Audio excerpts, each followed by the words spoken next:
अगदी काही दिवसांवर गौरी गणपतीचा सण येऊन ठेपला आणि अशामध्ये एस.टी. कर्मचाऱ्यांनी पुन्हा एकदा बंदची हाक दिलेली आहे। आपण सध्या पाहतोय कळंब येथील आपण एस.टी. आगारामध्ये आहोत आणि या ठिकाणी पाहिलं तर एकंदरीतच या बंदला संमिश्र असा प्रतिसाद या ठिकाणी मिळताना पाहायला मिळतोय। पूर्णपणे बंद म्हणता येणार नाही, कारण काही बसेस आता देखील सुरळीत पद्धतीने सुरू आहेत आणि काही बसेसची सेवा ही विस्कळीत झालेली पाहायला मिळत आहे।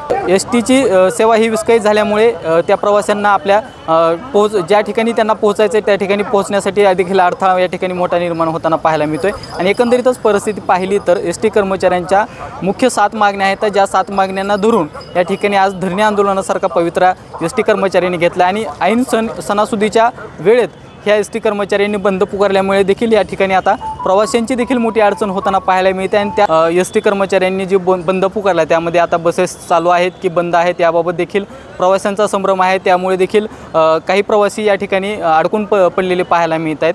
पण आपण जर पाहिलं तर सणासुदीच्या काळामध्ये एस.टीने प्रवास करणाऱ्यांची संख्या ही खूप मोठ्या प्रमाणात असते आणि त्यामध्ये आपण कळंब डेपोचं जर पाहिलं तर अनेक बसेस हे या ठिकाणी चांगल्या पद्धतीने या ठिकाणी महामंडळाला फायदा करून देत असतात। मात्र ही सेवा विस्कळीत झाल्यामुळे किंवा एस.टी. कर्मचाऱ्यांनी हे बंद पुकारल्यामुळे आता त्याला देखील आपल्याला तोटा हे महामंडळाला सहन करावा लागणार आहे, हे निश्चित आहे।